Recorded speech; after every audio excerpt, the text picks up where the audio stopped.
ഇത് വായിക്കുന്ന നിങ്ങൾക്ക് ഒരു കാര്യം ഉറപ്പായി പറയാൻ കഴിയും. ഈ നിമിഷം നിങ്ങൾ ഈ വീഡിയോ കാണുന്നത് യാദൃച്ഛികമല്ല. ഇത് ഒരു സൂചനയാണ്. ഇത് ഒരു അടയാളമാണ്. ആകാശത്തിലെ നക്ഷത്രങ്ങൾ നിങ്ങളെ ഇവിടേക്ക് നയിച്ചിരിക്കുകയാണ്. മകരം രാശിയിൽ ജനിച്ച പ്രിയ സുഹൃത്തേ, ഇന്ന് ഞാൻ നിങ്ങളോട് പറയാൻ പോകുന്നത് വെറും ജ്യോതിഷ വിവരങ്ങൾ മാത്രമല്ല. ഇത് നിങ്ങളുടെ ജീവിതത്തിലെ ഒരു വഴിത്തിരിവിന്റെ കഥയാണ്. ഇത് നിങ്ങൾ ഇതുവരെ കാത്തിരുന്ന ആ നിമിഷത്തിന്റെ കഥയാണ്. അടുത്ത 15 നാളുകൾ. ഈ 15 നാളുകൾ നിങ്ങളുടെ ജീവിതത്തിൽ ഒരു പുതിയ അധ്യായം എഴുതും. ചിലർക്ക് ഇത് ആനന്ദത്തിന്റെ നാളുകൾ ആകും. ചിലർക്ക് ഇത് ഒരു വലിയ പരീക്ഷണത്തിന്റെ നാളുകൾ ആകും. എന്നാൽ ഒരു കാര്യം ഉറപ്പാണ്. ഈ നാളുകൾ കഴിഞ്ഞാൽ നിങ്ങൾ ഇന്നത്തെ നിങ്ങളല്ലാതാകും. ഒരു മഹത്തായ മാറ്റം വരുന്നു. ഒരു അത്ഭുതകരമായ ശക്തി നിങ്ങളിലേക്ക് ഒഴുകിവരുന്നു. ആ ശക്തി എന്തെന്ന് ഇന്ന് ഞാൻ നിങ്ങൾക്ക് വിശദമായി പറഞ്ഞുതരാം. ആദ്യം ഒരു ചോദ്യം. നിങ്ങൾ ഈ അടുത്ത കാലത്ത് വളരെ ക്ഷീണിതരായി അനുഭവിക്കുന്നുണ്ടോ? ഒരുപാട് കഷ്ടപ്പെട്ടിട്ടും ഫലം കിട്ടുന്നില്ല എന്ന് തോന്നുന്നുണ്ടോ? ആഗ്രഹങ്ങളുണ്ട്, സ്വപ്നങ്ങളുണ്ട്, എന്നാൽ ഒരു അദൃശ്യ തടസ്സം ഉള്ളതുപോലെ തോന്നുന്നുണ്ടോ? എങ്കിൽ ഈ വീഡിയോ നിങ്ങൾക്കുള്ളതാണ്. കാരണം ആ തടസ്സത്തിന്റെ കാരണം ഇന്ന് ഞാൻ നിങ്ങൾക്ക് പറഞ്ഞുതരും. അതിൽ നിന്ന് മുക്തി കിട്ടാനുള്ള വഴിയും ഞാൻ പറഞ്ഞുതരും. മകരം രാശിക്കാർ ആരാണ്? ശനിദേവന്റെ സ്വന്തം മക്കൾ ആണ് നിങ്ങൾ. ശനി ഭഗവാൻ നിങ്ങളുടെ രാശ്യധിപനാണ്. അതുകൊണ്ടുതന്നെ നിങ്ങൾ ജീവിതത്തിൽ ഒരുപാട് കഷ്ടപ്പെടും, ഒരുപാട് ഉഴലും, ഒരുപാട് ക്ഷമിക്കും. എന്നാൽ ഒടുവിൽ ജയം നിങ്ങൾക്ക് മാത്രം ആകും. ഇത്തരം ഒരു ഗ്രഹ നിലവിൽ ഇപ്പോൾ ആകാശത്ത് ഒരു അത്ഭുതകരമായ കൂടിച്ചേരൽ നടക്കുന്നുണ്ട്. 150 ആണ്ടുകൾക്ക് ശേഷം ആദ്യമായി ഈ ഒരു ഗ്രഹചലനം നടക്കുന്നു. ഇത് ഒരു സാധാരണ ഗ്രഹചലനമല്ല. ഇത് ഒരു ദൈവീക ഇടപെടലാണ്. ഗുരു ഭഗവാൻ ഇപ്പോൾ ഒരു പ്രത്യേക സ്ഥാനത്ത് നിൽക്കുന്നു. ഗുരു എന്ന ഗ്രഹം ജ്ഞാനത്തിന്റെയും ഭാഗ്യത്തിന്റെയും ദേവനാണ്. ഗുരു ഭഗവാൻ മകരം രാശിക്കാർക്ക് ഒരു വലിയ സന്ദേശം കൊണ്ടുവന്നിരിക്കുകയാണ്. ആ സന്ദേശം ഇതാണ്: നിങ്ങൾ ഇതുവരെ ചെയ്ത കഠിനാധ്വാനത്തിന് ഇനി ഫലം കിട്ടാൻ പോകുന്നു. നിങ്ങൾ ഇതുവരെ ഒഴുക്കിയ വിയർപ്പിന് ഇനി വില ഉണ്ടാകും. ഗുരുവിന്റെ ഈ ദൃഷ്ടി മകരം രാശിക്കാർക്ക് ഒരു വലിയ ഉണർവ് കൊണ്ടുവരും. ശനി ഭഗവാൻ, നിങ്ങളുടെ സ്വന്തം രാശ്യധിപൻ, ഇപ്പോൾ ഒരു പ്രത്യേക ഗ്രഹദിശയിൽ സഞ്ചരിക്കുന്നു. ശനി ഒരു സ്ഥലത്ത് നിൽക്കുമ്പോൾ ജീവിതം ഒരു കടുത്ത പരീക്ഷണം ആകും. ആ കടുത്ത പരീക്ഷണം ഇനി അധികം കഴിയില്ല. ശനി ഭഗവാൻ ഇനി നിങ്ങൾക്ക് ഒരു ബഹുമതി നൽകാൻ തയ്യാറായിരിക്കുന്നു. ദൈർഘ്യമേറിയ ഒരു കാത്തിരിപ്പിന് ഒടുവിൽ ഒരു മഹത്തായ ഫലം ലഭിക്കുന്ന ഒരു നിമിഷം അടുത്തിരിക്കുന്നു. ശനി ഭഗവാൻ കർക്കശക്കാരനാണ്. അദ്ദേഹം ആർക്കും ഉടൻ ഫലം നൽകില്ല. എന്നാൽ ഒരിക്കൽ ഫലം നൽകിയാൽ അത് ജീവിതം മൊത്തം മാറ്റിമറിക്കും. ആ ഫലം ഇനി ദൂരെയില്ല. രാഹു കേതു, ഈ 2 ഛായാഗ്രഹങ്ങളും ഇപ്പോൾ ഒരു പ്രത്യേക ആക്ഷം ചെയ്യുന്നുണ്ട്. രാഹു ഒരു ഭാഗത്ത് നിന്ന് നിങ്ങൾക്ക് ഒരു പ്രത്യേക ഊർജം നൽകുന്നു. ഇത് ഒരു അദൃശ്യ ശക്തിയാണ്. ഇത് ഒരു ആത്മീയ ഉണർവ് ആണ്. കേതു ആകട്ടെ നിങ്ങളുടെ പഴയ കർമ്മഭാരങ്ങൾ ഒന്നൊന്നായി അഴിച്ചുകൊണ്ടിരിക്കുകയാണ്. ഇത്രയും കാലം നിങ്ങളെ പിടിച്ചു നിർത്തിയ ആ അദൃശ്യ ചങ്ങലകൾ ഒന്നൊന്നായി അഴിഞ്ഞു വീഴാൻ പോകുകയാണ്. ഈ ഗ്രഹദിശ നിങ്ങൾക്ക് ഒരു പുതിയ തുടക്കം നൽകും. ഇനി ഞാൻ ഒരു കാര്യം നേരിട്ട് പറയാം. അടുത്ത 7 നാട്ടിൽ, ആ 7 നാളുകൾ നിങ്ങളുടെ ജീവിതത്തിൽ 3 വലിയ സംഭവങ്ങൾ കൊണ്ടുവരും. ഈ 3 സംഭവങ്ങൾ ഓരോന്നും ഓരോ തരത്തിൽ ആകും. ഒന്ന് ഞെട്ടിക്കും, ഒന്ന് സന്തോഷിപ്പിക്കും, ഒന്ന് ആശ്ചര്യപ്പെടുത്തും. ഈ 3 ഘട്ടങ്ങളും ഇന്ന് ഞാൻ നിങ്ങൾക്ക് വിശദമായി പറഞ്ഞുതരാം. ആദ്യ ഘട്ടം. ഇത് ആദ്യ ഘട്ടമാണ്. ഈ ആദ്യ ഘട്ടത്തിൽ നിങ്ങൾ ഒരു തീരുമാനം എടുക്കേണ്ടി വരും. ഒരു വലിയ തീരുമാനം. ഒരു ജീവിതത്തെ തന്നെ മാറ്റിമറിക്കാൻ ശേഷിയുള്ള ഒരു തീരുമാനം. ഇത് ജോലിയുമായി ബന്ധപ്പെട്ട ഒരു തീരുമാനം ആകാം. ഇത് ഒരു ബന്ധത്തെക്കുറിച്ചുള്ള ഒരു തീരുമാനം ആകാം. ഇത് പണവുമായി ബന്ധപ്പെട്ട ഒരു തീരുമാനം ആകാം. ആ തീരുമാനം നിങ്ങൾ ആ നിമിഷം ഭയത്തോടെ എടുക്കും. ഭയത്തോടെ, ആശങ്കയോടെ, ഒരു ഇളക്കമുള്ള മനസ്സോടെ. എന്നാൽ ആ തീരുമാനം ശരിയായിരിക്കും. കാരണം ഗ്രഹങ്ങൾ ആ നിമിഷം നിങ്ങൾക്ക് അനുകൂലമായിരിക്കും. ഗുരു ഭഗവാൻ ആ നിമിഷം നിങ്ങളുടെ ചുമലിൽ കൈവയ്ക്കും. ശനി ഭഗവാൻ ആ നിമിഷം നിങ്ങൾക്ക് ധൈര്യം നൽകും. ആ തീരുമാനം ആ ഒരൊറ്റ ചുവടുവെക്കൽ ആകും. ആ ഒരൊറ്റ ചുവടുവെക്കൽ നിങ്ങളുടെ ജീവിതം മൊത്തം മാറ്റും. രണ്ടാം ഘട്ടം. ഈ 2ാം ഘട്ടം വളരെ ആശ്ചര്യകരമായിരിക്കും. ഇത് ഒരു അപ്രതീക്ഷിത കൂടിക്കാഴ്ച ആകാം. ഒരു ഫോൺ കോൾ ആകാം. ഒരു സന്ദേശം ആകാം. ഒരു അപ്രതീക്ഷിത കണ്ടുമുട്ടൽ ആകാം. ഏതോ ഒരു പഴയ ബന്ധം ഒരു പുതിയ രൂപത്തിൽ വന്നേക്കാം. ഏതോ ഒരു പഴയ ഓർമ്മ ഒരു പുതിയ അർത്ഥത്തിൽ നിൽക്കാം. ഈ കൂടിക്കാഴ്ച ഒരു കവാടം തുറക്കും. ഒരു വലിയ കവാടം. ഒരു അത്ഭുതകരമായ ഒരു ലോകത്തിലേക്കുള്ള ഒരു കവാടം. ഈ കവാടം കടന്നു ചെല്ലാൻ ഭയപ്പെടരുത്. ഈ കവാടം ദൈവം തന്നെ നിങ്ങൾക്ക് തുറന്നു തന്നതാണ്. 3ാം ഘട്ടം. ഈ 3ാം ഘട്ടം ഒരു ഞെട്ടലാണ്. ഒരു നല്ല ഞെട്ടൽ. ഒരു സന്തോഷകരമായ ഞെട്ടൽ. ഒരു പ്രതീക്ഷിക്കാത്ത ഒരു ഭാഗ്യം. ഒരു ആകസ്മികമായ ഒരു ലാഭം. ഒരു അത്ഭുതകരമായ ഒരു മാറ്റം. ഇത് ആദ്യം നിങ്ങൾ വിശ്വസിക്കില്ല. ഇത് ആദ്യം നിങ്ങൾ സ്വപ്നം ആണോ എന്ന് തോന്നും. എന്നാൽ ഇത് സ്വപ്നമല്ല. ഇത് യാഥാർത്ഥ്യമാണ്. ഇത് ഗ്രഹങ്ങൾ നിങ്ങൾക്ക് നൽകുന്ന ഒരു സമ്മാനമാണ്. ഇത് നിങ്ങൾ ഇതുവരെ ചെയ്ത ഓരോ നന്മയ്ക്കും ഓരോ ക്ഷമയ്ക്കും ദൈവം നൽകുന്ന ഒരു ഉത്തരമാണ്. ഇനി ജോലിയെക്കുറിച്ച് സംസാരിക്കാം. മകരം രാശിക്കാർ ജോലിയിൽ ഇപ്പോൾ ഒരു വലിയ സമ്മർദ്ദം അനുഭവിക്കുന്നുണ്ടോ? ഒരുപാട് ജോലിയുണ്ട്, എന്നാൽ ആ ജോലിക്ക് ആദരവ് ലഭിക്കുന്നില്ല എന്ന് തോന്നുന്നുണ്ടോ? മേലധികാരികൾ നിങ്ങളുടെ കഴിവ് അംഗീകരിക്കുന്നില്ല എന്ന് തോന്നുന്നുണ്ടോ? ഒരു ഉയർച്ച ഉണ്ടാകും എന്ന് കരുതി കാത്തിരിക്കുകയാണോ? ഈ കാത്തിരിപ്പ് ഇനി അധികം ദൂരം ഇല്ല. ഈ ഘട്ടത്തിൽ ഒരു വലിയ ജോലി മാറ്റമുണ്ടാകും. ഒരു ഉയർച്ച ഉണ്ടാകും. ഒരു അംഗീകാരം ഉണ്ടാകും. ഒരു ആദരവ് ഉണ്ടാകും. ഇത് ഗ്രഹചലനം ഉറപ്പു നൽകുന്ന ഒരു കാര്യമാണ്. ജോലിക്കാർ ആണ് നിങ്ങൾ എങ്കിൽ ഒരു കാര്യം ശ്രദ്ധിക്കണം. ഈ നേരത്ത് ഒരു പ്രത്യേക ആൾ നിങ്ങൾക്ക് ഒരു അവസരം തരും. ഒരു ഉന്നത ആൾ, ഒരു ശക്തിയുള്ള ആൾ, ഒരു സ്ഥാനം ഉള്ള ആൾ. ആ ആൾ നിങ്ങൾക്ക് ഒരു ഉയർന്ന സ്ഥാനം വാഗ്ദാനം ചെയ്യും. ആ അവസരം ഏറ്റെടുക്കൂ. ഒരു നിമിഷം ആലോചിക്കേണ്ട. ആ അവസരം ദൈവം അയച്ചതാണ്. ആ അവസരം ഗ്രഹങ്ങൾ ഒരുക്കിയതാണ്. ആ അവസരം ഒരിക്കൽ മാത്രം വരുന്ന ഒരു കഥക്കാണ്. ആ കഥ തുറന്നിരിക്കുമ്പോൾ കടന്നു ചെല്ലൂ. ബിസിനസ് ചെയ്യുന്ന മകരം രാശിക്കാർ ശ്രദ്ധിക്കൂ. ഈ ഘട്ടത്തിൽ ഒരു പുതിയ കൂട്ടുകെട്ട് ഉണ്ടാകും. ഒരു പുതിയ ഉടമ്പടി ഉണ്ടാകും. ഒരു പുതിയ ഭൂമി, ഒരു സ്ഥലം, ഒരു ഇടം. ഇതുകൊണ്ടൊരു വലിയ ഭാഗ്യം ഉണ്ടാകും. ഒരു ഒത്തുതീർപ്പ് ഉണ്ടാകും. ഒരു ദീർഘകാലം ഒരു പ്രശ്നമുണ്ടായിരുന്നെങ്കിൽ ആ പ്രശ്നം ഇനി തീരാൻ പോകുകയാണ്. ഒരു ദീർഘകാലം ഒരു ആൾ നിങ്ങൾക്ക് ഒരു ബുദ്ധിമുട്ട് ഉണ്ടാക്കിയിരുന്നെങ്കിൽ ആ ആൾ ഇനി ഒരു തടസ്സം ആകില്ല. ഗ്രഹചലനം ഈ ഒരു ദിശ ഉറപ്പു നൽകുന്നു. പളം. ഈ ഒരു വാക്ക് കേൾക്കുമ്പോൾ ഒരു ഭാരം ഉണ്ടോ ഹൃദയത്തിൽ? ഒരു ടെൻഷൻ ഉണ്ടോ? ഒരു ആശങ്ക ഉണ്ടോ? കടമുണ്ടോ? ബുദ്ധിമുട്ടുണ്ടോ? ഇനി ആ ഭാരം ഒന്ന് ഇറക്കിവെക്കൂ. കാരണം ഈ നേരത്ത് ഒരു പ്രത്യേക ഗ്രഹദിശ പ്രവർത്തിക്കുന്നുണ്ട്. ആ ദിശ നിങ്ങൾക്ക് ഒരു പ്രത്യേക ആർത്ഥിക ഉണർവ് കൊണ്ടുവരും. ഒരു ദീർഘകാലം തടഞ്ഞുകിടന്ന ഒരു പണം ഇനി ഒഴുകിവരും. ഒരു പ്രതീക്ഷിക്കാത്ത ഒരു ദിക്കിൽ നിന്ന് ഒരു ഒഴുക്ക് ഉണ്ടാകും. ഈ ഒഴുക്ക് ഒരു ചെറിയ ഒഴുക്ക് ആയി തുടങ്ങും. ക്രമേണ ഒരു വലിയ ഒഴുക്ക് ആകും. ഒരു വലിയ ആർത്ഥിക ഉന്നതി ഇനി ദൂരെയില്ല. പ്രണയം. ഈ ഒരു വാക്ക് കേൾക്കുമ്പോൾ നിങ്ങളുടെ മനസ്സിൽ ആര് വരുന്നു? ഒരു മുഖം വരുന്നുണ്ടോ? ഒരു ഓർമ്മ വരുന്നുണ്ടോ? ഒരു വേദന വരുന്നുണ്ടോ? ഒരു പ്രതീക്ഷ വരുന്നുണ്ടോ? മകരം രാശിക്കാർ പ്രണയത്തിൽ വളരെ ആഴമുള്ളവരാണ്. നിങ്ങൾ ഒരാളെ ഇഷ്ടപ്പെട്ടാൽ ആ ഇഷ്ടം ആഴക്കടൽ പോലെ ആഴമുള്ളതാണ്. നിങ്ങൾ ഒരാളെ സ്നേഹിച്ചാൽ ആ സ്നേഹം ഒരിക്കലും മാഞ്ഞുപോകില്ല. എന്നാൽ ഇത്ര ആഴത്തിൽ സ്നേഹിക്കുന്ന നിങ്ങൾക്ക് ഒരുപാട് തവണ വേദന കിട്ടിയിട്ടുണ്ട്. ഒരുപാട് തവണ തെറ്റിദ്ധരിക്കപ്പെട്ടിട്ടുണ്ട്. ഒരുപാട് തവണ ഒറ്റപ്പെട്ടതുപോലെ തോന്നിയിട്ടുണ്ട്. ആ വേദന ഇനി അധികം കഴിയില്ല. ഈ ഘട്ടത്തിൽ ഒരു പ്രത്യേക ഗ്രഹദിശ നിങ്ങളുടെ പ്രണയ ജീവിതത്തിൽ ഒരു പുതിയ വസന്തം കൊണ്ടുവരും. ഒറ്റക്കുള്ളവർക്ക് ഒരു പ്രത്യേക ആൾ ജീവിതത്തിൽ കടന്നുവരും. ആ ആൾ ഒരു സ്വപ്നം പോലെ ആകും. ആ ആൾ ഒരു ദൈവ സമ്മാനം പോലെ ആകും. ആ ആൾ ഒരു ഉത്തരം പോലെ ആകും.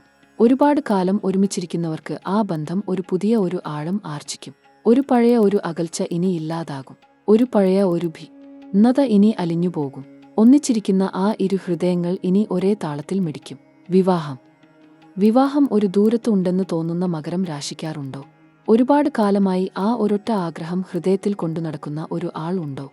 ആ ആഗ്രഹം ഇനി ഒരു യാഥാർത്ഥ്യമാകാൻ പോകുന്നു. ഗ്രഹചലനം ഈ നേരത്ത് വിവാഹഭാഗ്യം ഒരു ഉന്നതിയിൽ നിൽക്കുന്നു.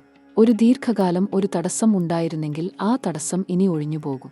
ഒരു ദീർഘകാലം ഒരു ഒത്തുതീർപ്പ് ഇല്ലാതിരുന്നെങ്കിൽ ആ ഒത്തുതീർപ്പ് ഇനി ഉണ്ടാകും. ആ ഒരൊറ്റ ആഗ്രഹം, ആ ഒരൊറ്റ സ്വപ്നം ഇനി ഒരു ആഘോഷമാകും. കുടുംബം. മകരം രാശിക്കാർ കുടുംബത്തെ ഒരുപാട് സ്നേഹിക്കുന്നവരാണ്. കുടുംബത്തിനു വേണ്ടി ഒരുപാട് ത്യാഗം ചെയ്യുന്നവരാണ്. കുടുംബത്തിന്റെ ഒരു ആദർശസ്തംഭമാണ് പലപ്പോഴും മകരം രാശിക്കാർ. എന്നാൽ ആ ത്യാഗം ഒരുപാട് തവണ ആദരിക്കപ്പെടാതെ പോകാറുണ്ട്. ഒരുപാട് തവണ അവഗണിക്കപ്പെടാറുണ്ട്. ഈ നേരത്ത് ഒരു മഹത്തായ മാറ്റം കുടുംബ ജീവിതത്തിൽ ഉണ്ടാകും. ഒരു ദീർഘകാലം ഒരു ഒത്തൊരുമ ഇല്ലാതിരുന്ന കുടുംബത്തിൽ ഒരു ഒത്തൊരുമ ഉണ്ടാകും.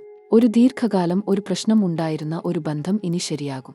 ഒരു ദീർഘകാലം ഒരു ദൂരം ഉണ്ടായിരുന്ന ഒരു ഹൃദയം ഇനി അടുക്കും. ഒരു പ്രത്യേക കാര്യം ഇവിടെ പറയണം.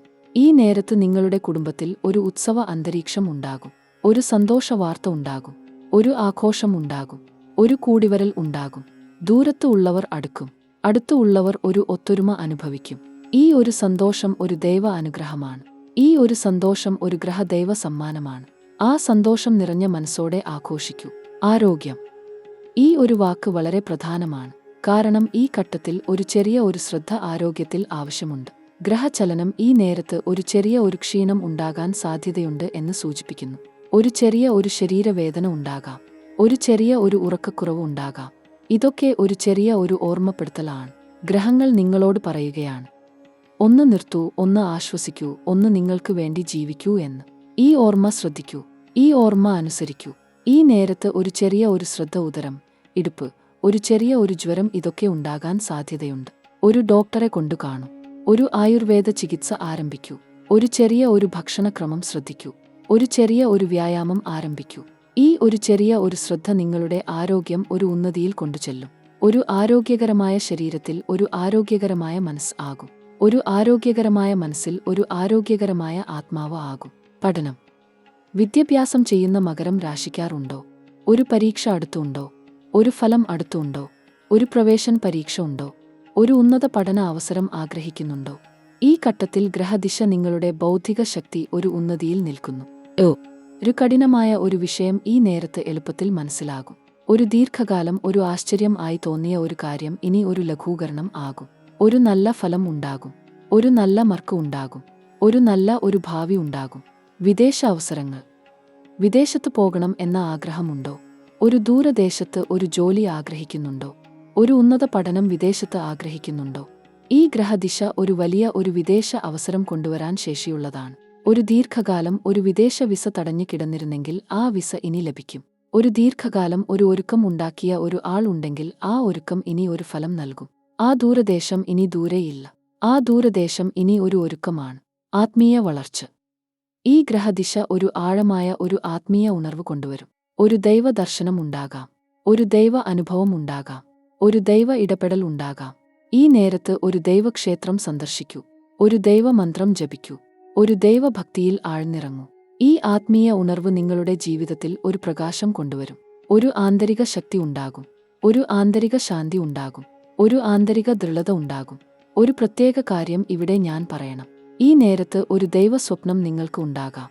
ഒരു ദൈവദൂതൻ ഒരു സ്വപ്നത്തിൽ വന്ന് ഒരു സന്ദേശം നൽകിയേക്കാം. ആ സ്വപ്നം ശ്രദ്ധിക്കൂ. ആ സ്വപ്നം ഒരു ഓർമ്മക്കുറിപ്പ് ആക്കൂ. ആ സ്വപ്നം ഒരു ദൈവ ഇടപെടലാണ്. ആ ദൈവ ഇടപെടൽ നിങ്ങൾക്ക് ഒരു ദിശ കാണിക്കും. ആ ദിശ ശ്രദ്ധിക്കൂ. ആ ദിശ അനുസരിക്കൂ. ആ ദിശ ജീവിതം ആക്കൂ. ഇനി ഒരു ഒളിഞ്ഞ അപകടത്തെക്കുറിച്ച് ഞാൻ പറയണം. ഈ ഒരു ഗ്രഹദിശ ഒരു ഒളിഞ്ഞ ഒരു ശത്രുവിനെ ഉണ്ടാക്കാൻ ശേഷിയുള്ളതുമാണ്. ഒരു ദൈർഘ്യമേറിയ ഒരു ബന്ധം ഒരു ഒളിഞ്ഞ ഒരു ദ്രോഹം ചെയ്യാൻ ശ്രമിച്ചേക്കാം. ഒരു ചിരിക്കുന്ന ഒരു ശത്രു ഉണ്ടായേക്കാം. ഒരു ഒളിഞ്ഞ ഒരു കണ്ണ് ഉണ്ടായേക്കാം. ഈ ഒരു ഒളിഞ്ഞ ഒരു ശക്തിയെക്കുറിച്ച് ജാഗ്രത ആവശ്യമാണ്. ഒരു ഒളിഞ്ഞ ഒരു ശക്തിയോട് ഒരു ഒളിഞ്ഞ ഒരു ജ്ഞാനമാണ് ഉത്തരം. ആ ജ്ഞാനം ആർജിക്കൂ. ആ ജ്ഞാനം ഉപയോഗിക്കൂ. ജനങ്ങളോട് ഈ ഒരു ഗ്രഹദിശ ഒരു ജാഗ്രത ആവശ്യപ്പെടുന്ന ഒരു കാര്യമുണ്ട്. ഏതൊരു ആൾക്കും ഉടൻ ഒരു വിശ്വാസം നൽകരുത്. ഒരു ഒളിഞ്ഞ ഒരു സ്ഥലത്ത് ഒരു ധനം ഒളിക്കരുത്. ഒരു ഒളിഞ്ഞ ഒരു ഉടമ്പടി ഒഴിവാക്കൂ. ഒരു ഒളിഞ്ഞ ഒരു കൂട്ടുകെട്ട് ഒഴിവാക്കൂ. ഒരു ഒളിഞ്ഞ ഒരു ദ്രോഹം ഒഴിവാക്കൂ. ഒരു ഒളിഞ്ഞ ഒരു ദ്രോഹം ഒഴിവാക്കൂ. ഈ ഒരു ഒളിഞ്ഞ ഒരു ശക്തിക്ക് ഒരു ഒളിഞ്ഞ ഒരു ദൈവശക്തി ഉത്തരമാണ്. ഇനി പരിഹാരങ്ങൾ. ഈ ഗ്രഹദിശ ഒരു ആദർശ ഒരു ഉപദേശം നൽകുന്നു. ഒരു ദൈവക്ഷേത്രം സന്ദർശിക്കൂ. ശനി ഭഗവാനെ ആരാധിക്കൂ. ശനിദോഷ പരിഹാര ഒരു വഴിപാട് ചെയ്യൂ. ഒരു ദൈവദീപം തെളിക്കൂ. ഒരു ദൈവഭക്തിയിൽ ഒരു നേർച്ച നേരൂ. ഒരു ദരിദ്രരെ ഒരു ഭക്ഷണം നൽകൂ. ഒരു ഗോദാനം ചെയ്യൂ. ഒരു ദൈവ ഉപവാസം ആചരിക്കൂ. ഒരു ദൈവ ഭജന ആരംഭിക്കൂ. ഈ ഒരു ദൈവഭക്തി ഒരു ദൈവശക്തിയാകും. ആ ദൈവശക്തി ഒരു ദൈവ അനുഗ്രഹം ആകും. ഒരു ഹനുമാൻ ആരാധന ആരംഭിക്കൂ. ഹനുമാൻ ഭഗവാൻ ഒരു ദൈവശക്തിയാണ്. ഹനുമാൻ ഭഗവാൻ ഒരു ദൈവഭക്തിയുടെ ഒരു ആദർശമാണ്. ഹനുമാൻ ഭഗവാൻ ഒരു ദൈവ ഊർജ്ജത്തിന്റെ ഒരു ഉറവിടമാണ്. ഹനുമാൻ ഭഗവാനെ ആരാധിക്കൂ. ഹനുമാൻ ഭഗവാന്റെ ഒരു ദൈവ ഭജന ആലപിക്കൂ. ഹനുമാൻ ഭഗവാൻ ഒരു ദൈവശക്തിയാകും. ആ ദൈവശക്തി ഒരു ദൈവ അനുഗ്രഹം ആകും. ഒരു നവഗ്രഹ ആരാധന ആരംഭിക്കൂ. ഒരു നവഗ്രഹ ദോഷ പരിഹാര ഒരു പൂജ ചെയ്യൂ. ഒരു നവഗ്രഹ ഒരു ഹോമം ചെയ്യൂ. ഈ ഒരു ദൈവഭക്തി ഒരു ദൈവശക്തിയാകും. ആ ദൈവശക്തി ഒരു ദൈവ അനുഗ്രഹം ആകും.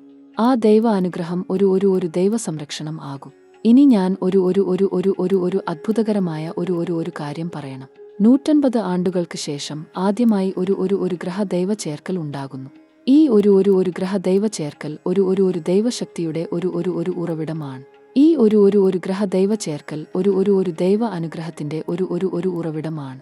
ഈ ഒരു ഗ്രഹ ദൈവ ചേർക്കൽ ഒരു ദൈവ സംരക്ഷണത്തിന്റെ ഒരു ഉറവിടമാണ്. ഈ ഒരു ഗ്രഹ ദൈവ ചേർക്കൽ ഒരു ദൈവഭക്തിയുടെ ഒരു ഉറവിടമാണ്. ഈ ഒരു ദൈവശക്തി ഒരു ദൈവ അനുഗ്രഹം ആകും. ആ ദൈവ അനുഗ്രഹം ഒരു ദൈവ സംരക്ഷണം ആകും. ആ ദൈവ സംരക്ഷണം ഒരു ദൈവഭക്തിയാകും. ഈ ഒരു നിമിഷം ഒന്ന് ആലോചിക്കൂ. നിങ്ങൾ ഈ ജീവിതത്തിൽ ഒരുപാട് കഷ്ടപ്പെട്ടിട്ടുണ്ട്. ഒരുപാട് കണ്ണീർ ഒഴുക്കിയിട്ടുണ്ട്.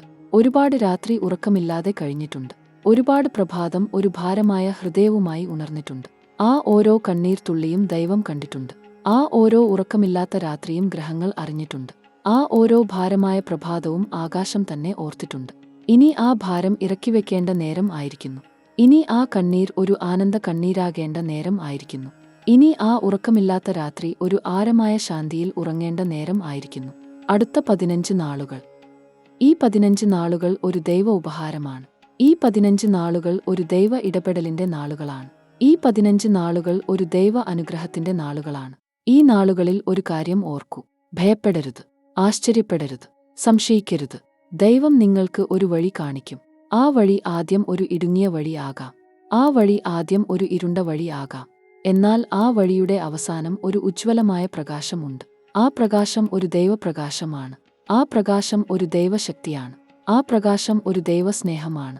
ഗ്രഹസഞ്ചാരം ഇനി ഒരു വളരെ പ്രധാനപ്പെട്ട ഒരു ഘട്ടത്തിലേക്ക് നടക്കുകയാണ്. ഗുരു ഭഗവാൻ ഒരു ഉന്നതമായ ഒരു സ്ഥാനത്ത് നിൽക്കുന്നു. ഈ ഒരു നേരത്ത് മകരം രാശിക്കാർക്ക് ഒരു ദൈവദൃഷ്ടിയുണ്ട്. ആ ദൃഷ്ടി ഒരു ജ്ഞാനത്തിന്റെ ദൃഷ്ടിയാണ്. ആ ദൃഷ്ടി ഒരു ഭാഗ്യത്തിന്റെ ദൃഷ്ടിയാണ്. ആ ദൃഷ്ടി ഒരു ഉന്നതിയുടെ ദൃഷ്ടിയാണ്. ഈ ദൃഷ്ടി ഉള്ളിടത്തോളം നിങ്ങൾ ഭയപ്പെടേണ്ടതില്ല. ഈ ദൃഷ്ടി ഉള്ളിടത്തോളം നിങ്ങൾ ആശ്ചര്യപ്പെടേണ്ടതില്ല. ഈ ദൃഷ്ടി ഉള്ളിടത്തോളം നിങ്ങൾ സംശയിക്കേണ്ടതില്ല. ശനി ഭഗവാൻ ഒരു ഉന്നതമായ ഒരു ദിശയിൽ ഒരു നേർഗതിയിൽ ചലിക്കുന്ന ഈ ഒരു നേരത്ത് മകരം രാശിക്കാർക്ക് ഒരു ദൈവ അനുഗ്രഹമുണ്ട്. ആ അനുഗ്രഹം ഒരു ദൈർഘ്യമേറിയ ഒരു കാത്തിരിപ്പിന്റെ ഫലമാണ്. ആ അനുഗ്രഹം ഒരു ദൈർഘ്യമേറിയ ഒരു ക്ഷമയുടെ ഫലമാണ്. ആ അനുഗ്രഹം ഒരു ദൈർഘ്യമേറിയ ഒരു ത്യാഗത്തിന്റെ ഫലമാണ്. ഇനി ആ ഫലം ലഭിക്കാൻ പോകുകയാണ്. ഇനി ആ ഫലം ആഘോഷിക്കാൻ പോകുകയാണ്. ഇനി ആ ഫലം ജീവിതം ആക്കാൻ പോകുകയാണ്. ഒരു പ്രത്യേക ഉപദേശം ഇവിടെ ഞാൻ നൽകണം. ഈ ഘട്ടത്തിൽ ഒരു ദൈവഭക്തി ഒരു ദൈനംദിന ശീലം ആക്കൂ. രാവിലെ ഉണരുമ്പോൾ ഒരു ദൈവനാമം ജപിക്കൂ. ഉറങ്ങുന്നതിനു മുമ്പ് ഒരു ദൈവഭജന ആലപിക്കൂ. ഒരു ദൈവദർശനം ഒരു ആഴ്ചയിൽ ഒരിക്കൽ ചെയ്യൂ. ഒരു ദരിദ്രനെ ഒരു ആഴ്ചയിൽ ഒരിക്കൽ സഹായിക്കൂ. ഒരു ദൈവ ഉപവാസം ഒരു ആഴ്ചയിൽ ഒരു ദിവസം ആചരിക്കൂ. ഈ ഒരു ദൈവഭക്തി ഒരു ദൈവശക്തിയാകും. ആ ദൈവശക്തി ഒരു ദൈവ അനുഗ്രഹം ആകും. ആ ദൈവ അനുഗ്രഹം നിങ്ങളുടെ ജീവിതം ഒരു